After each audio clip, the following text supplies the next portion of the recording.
السلام علیکم ورحمۃ اللہ وبرکاتہ۔ اسلام کیا ہے؟ 10 نکات پر تفصیل۔ اسلام ایک مکمل ضابطۂ حیات ہے جو اللہ تعالیٰ کی طرف سے اللہ کے آخری نبی حضرت محمد صلی اللہ علیہ وسلم پر نازل کردہ دین ہے جو آج کی سستی ہوئی انسانیت کو امن اور سکون کی دولت عطا کرتا ہے۔ تو آئیے میں اپنے ہم جماعت ساتھیوں کو آپ کے روبرو پیش کرتی ہوں۔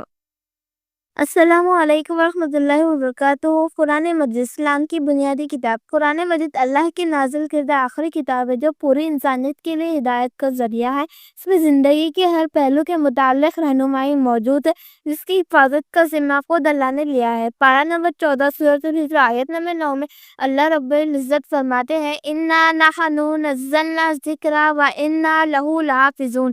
ترجمہ: بلا شبہ ہم نے قرآن کو نازل کیا ہے اور ہم ہی اس کی حفاظت کرنے والے ہیں، مگر بڑی افسوس کی بات ہے کہ ہمارا تعلق اس کتاب سے روز بروز منقطع ہوتا جا رہا ہے۔ یہ کتاب ہمارے جزداروں، گھروں اور مسجدوں میں قید ہو کر رہ گئی ہے۔ نہ تلاوت ہے، نہ تدبر ہے اور نہ اس کے احکام پر عمل۔ آج کا مسلمان دنیا کے دور میں اس طرح گم ہو گیا کہ قرآن مجید کے احکام و مسائل کو سمجھنا تو درکنار، اس کی تلاوت کے لیے بھی وقت نہیں ہے۔ علامہ اقبال رحمۃ اللہ علیہ نے ایسے مسلمانوں پر روتے ہوئے یہ کہنے پہ مجبور ہوئے کہ وہ معزز سے زمانے میں مسلمان ہو کر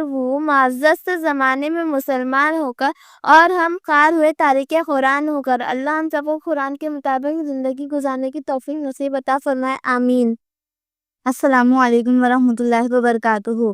رسالت: نبی اکرم صلی اللہ علیہ وسلم پر ایمان۔ اسلام میں حضرت محمد صلی اللہ علیہ وسلم کو اللہ کا آخری نبی ماننا لازم ہے۔ ان کے بعد کوئی نبی نہیں آئے گا۔ آپ صلی اللہ علیہ وسلم کی تعلیمات قیامت تک انسانیت کے لیے مشعل راہ ہے۔ چنانچہ پارہ نمبر 22 سورۃ الاحزاب آیت نمبر 40 میں فرمان باری تعالیٰ ہے مَا كَانَ مُحَمَّدٌ أَبَا أَحَدٍ مِّن رِّجَالِكُمْ وَلَٰكِن رَّسُولَ اللَّهِ وَخَاتَمَ النَّبِيِّينَ وَكَانَ اللَّهُ بِكُلِّ شَيْءٍ عَلِيمًا۔ ترجمہ: محمد تم مردوں میں سے کسی کے باپ نہیں ہے لیکن وہ اللہ کے رسول اور آخری نبی ہے اور اللہ ہر چیز کو خوب جاننے والا ہے۔ یہی وجہ ہے کہ آپ صلی اللہ علیہ وسلم نے فرمایا كُنتُ أَوَّلَ النَّبِيِّينَ فِي الْخَلْقِ وَآخِرُهُمْ فِي الْبَعْثِ۔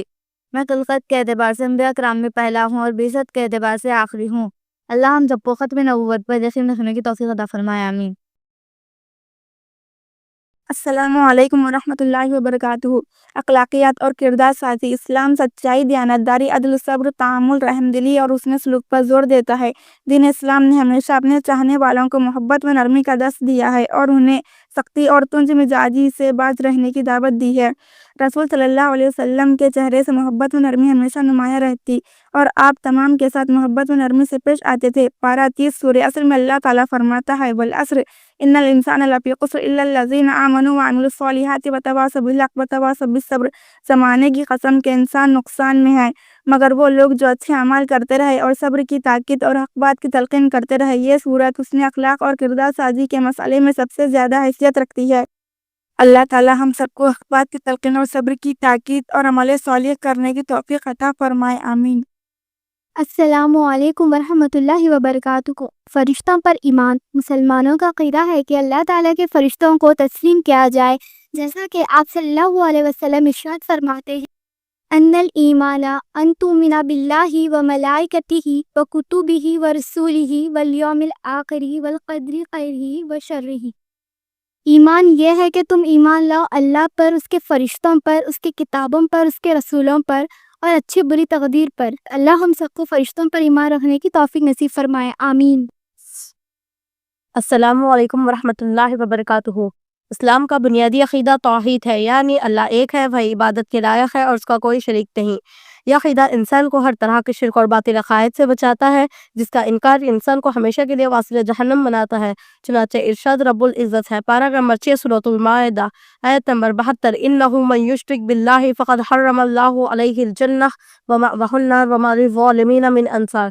ترجمہ: بلا شبہ جو شخص اللہ تعالیٰ کے ساتھ شرک کرے گا اس پہ شک نہیں کہ اس پر جنت حرام کر دی گئی ہو اور ظالموں کا کوئی مددگار نہیں۔ نیز آپ صلی اللہ علیہ وسلم نے فرمایا، مسلم شریف کی روایت ہے، من مات لا یشرک باللہ شیئا دخل الجنہ ومن مات یشرک باللہ شیئا دخل النار۔ آپ صلی اللہ علیہ وسلم نے فرمایا، جو شخص اس حال میں فوت ہو کہ وہ اللہ تعالیٰ کے ساتھ کسی اور کو شریک نہیں کیا کرتا تھا وہ جنت میں داخل ہوگا، اور جو شخص اس حال میں فوت ہو کہ وہ اللہ تعالیٰ کے ساتھ کسی اور کو شریک کیا کرتا تھا وہ جہنم میں داخل ہوگا۔ اللہ ہمیں عقیدہ توحید پر مضبوطی کے ساتھ قائم رہنے کی توفیق عطا فرمائے، آمین۔ السلام علیکم ورحمۃ اللہ وبرکاتہ۔ آخرت پر ایمان اسلام میں سکھاتا ہے کہ دنیا ایک عارضی جگہ ہے اور اصل زندگی تو آخرت کی ہے۔ ہر انسان کو اس کے عمل کے مطابق جزا یا سزا دی جائے گی، جس پر یقین کرنا مومن ہونے کی علامت ہے۔ پارہ نمبر 1 سورہ بقرہ آیت نمبر 4 میں اللہ رب العزت فرماتے ہیں والذین یؤمنون بما انزل الیک وما انزل من قبلک وبالآخرۃ هم یوقنون۔ ترجمہ، اور وہ لوگ مومن ہیں جو اس پر بھی ایمان لاتے ہیں جو آپ پر اتاری گئی اور اس پر بھی جو آپ سے پہلے اتاری گئی، اور آخرت پر یقین رکھتے ہیں۔ اللہ ہم سب کو آخرت پر مکمل یقین رکھنے کی توفیق نصیب فرمائے، آمین۔ السلام علیکم ورحمۃ اللہ وبرکاتہ۔ اسلامی قانون و نظام عدل۔ اسلامی قانون ایک منصفانہ نظام عدل فراہم کرتا ہے جو حقوق و فرائض کے درمیان توازن رکھتا ہے۔ اسلام چوری، ظلم، قتل، دھوکہ دہی جیسے جرائم کی سختی سے ممانعت کرتا ہے۔ یوں تو انصاف ہر معاشرے کی تہذیبی عمل میں کلیدی حیثیت رکھتا ہے، مگر خاص طور پر اسلامی معاشرہ تو استوار ہی عدل و انصاف کی بنیادوں پر ہوتا ہے۔ اسلام میں جو عدل کا مقام ہے، اس کے لیے اتنا ہی کہنا کافی ہوگا کہ اسلام عدل کو خالق کائنات کی صفت میں بتاتا ہے، اور بندے جو اللہ کی صفات کا مظہر ہے اس الوہی صفت سے اس طرح مزین دیکھنا چاہتا ہے کہ وہ صحیح معنوں میں زمین پر اللہ کی خلافت کا حق ادا کر سکے، جیسے کہ قرآن مجید میں سورہ نساء آیت نمبر 58 میں اللہ پاک فرماتے ہیں وَإِذَا حَكَمْتُمْ بَيْنَ النَّاسِ أَن تَحْكُمُوا بِالْعَدْلِ إِنَّ اللَّهَ نِعِمَّ يَعِظُكُم بِهِ إِنَّ اللَّهَ كَانَ سَمِيعًا بَصِيرًا۔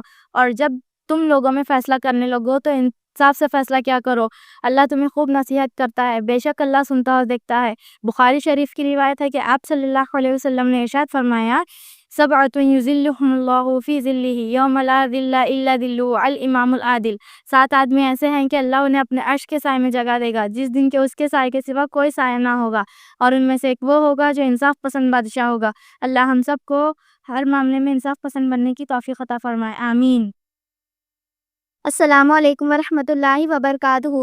سماجی انصاف اور حقوق العباد۔ اسلام صرف اللہ کی عبادت کا نہیں بلکہ انسانوں کے حقوق کا بھی درس دیتا ہے۔ والدین، رشتہ داروں، یتیموں، مسکینوں اور ہمسایوں کے ساتھ حسن سلوک ضروری ہے۔ اسلام میں معاشرتی نظام کو بڑی اہمیت دی گئی ہے، اسی لیے اسلامی تعلیمات میں حقوق اللہ سے زیادہ حقوق العباد پر زور دیا گیا ہے۔ اسلام میں حقوق العباد یعنی انسانوں کے حقوق کی بہت زیادہ اہمیت ہے۔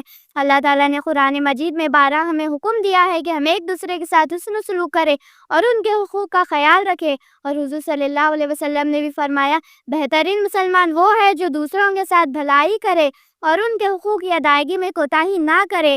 قرآن مجید میں اللہ تعالیٰ نے ہمیں حکم دیا، پارہ 6 سورۃ المائدہ آیت نمبر 2 میں اللہ رب العزت فرماتے ہیں وَتَعَاوَنُوا عَلَى الْبِرِّ وَالتَّقْوَىٰ۔ تم نیکی اور تقوی کے کاموں میں ایک دوسرے کے ساتھ تعاون کرو۔ اس آیت میں اللہ تعالیٰ نے صاف الفاظ میں ایک دوسرے کے حقوق ادا کرنے اور نیکی کے کاموں میں مددگار بننے کا حکم دیا ہے۔ بخاری شریف کی روایت ہے کہ حضور صلی اللہ علیہ وسلم نے فرمایا تم میں سے کوئی شخص اس وقت تک کامل مومن نہیں ہو سکتا جب تک وہ اپنے بھائی کے لیے بھی وہی پسند نہ کرے جو اپنے لیے پسند کرتا ہے۔ یہ حدیث ہمیں بتاتی ہے کہ حقیقی ایمان دوسروں کے حقوق ادا کرنے اور ان کے لیے بھلائی چاہنے میں ہے۔ تو آئیے ہم سب مل کر عزم کریں کہ حقوق العباد کو اہمیت دیتے ہوئے ہم ایک دوسرے کے ساتھ حسن سلوک کریں۔ اللہ تعالیٰ ہمیں حقوق العباد کی ادائیگی میں کامیاب فرمائے، آمین۔ السلام علیکم ورحمۃ اللہ وبرکاتہ۔ دنیا و آخرت کی کامیابی۔ اسلام صرف دنیا کی زندگی نہیں بلکہ آخرت کی کامیابی پر بھی زور دیتا ہے۔ ایک سچا مسلمان وہ ہے جو دنیا میں رہتے ہوئے اچھے اعمال کرے اور اسلام کے مطابق اپنی زندگی کو مکمل طور پر ڈھالے۔ پارہ نمبر 2 سورۃ البقرہ آیت نمبر 208 میں اللہ رب العزت فرماتے ہیں یا ایھا الذین آمنوا ادخلوا فی السلم کافۃ ولا تتبعوا خطوات الشیطان انہ لکم عدو مبین۔ ترجمہ، اے ایمان والوں، اسلام میں پورے کے پورے داخل ہو جاؤ اور شیطان کے نقش قدم پر مت چلو، بلا شبہ وہ تمہارا کھلا دشمن ہے۔ اس دنیا کے اندر ایک مسافر کی طرح زندگی گزارنا چاہیے۔ بخاری شریف کی روایت ہے آپ صلی اللہ علیہ وسلم نے ارشاد فرمایا کن فی الدنیا کأنک غریب او عابر السبیل۔ دنیا میں ایسے رہو گویا کہ تم مسافر ہو یا جیسے تم اجنبی ہو۔ خداوند قدوس ہمیں دنیا اور آخرت میں اپنی رضا اور جنت کا مستحق بنائے، آمین۔ السلام علیکم ورحمۃ اللہ وبرکاتہ۔ عبادت۔ 5 ارکان اسلام۔ اسلام میں 5 بنیادی عبادت ہیں۔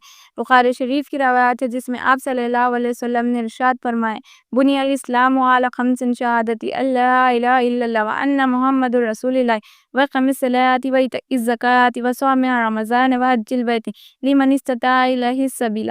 اس حدیث میں آپ صلی اللہ علیہ وسلم نے اسلام کے 5 ارکان کو ارشاد فرمایا ہے۔ پہلا کلمہ طیبہ، اللہ اور اس کے رسول صلی اللہ علیہ وسلم پر ایمان کا اقرار۔ دوسرا نماز، دن میں 5 وقت اللہ کی عبادت کرنا۔ تیسرا روزہ، رمضان میں طلوع فجر سے غروب آفتاب تک کھانے پینے اور برے عمل سے پرہیز کرنا۔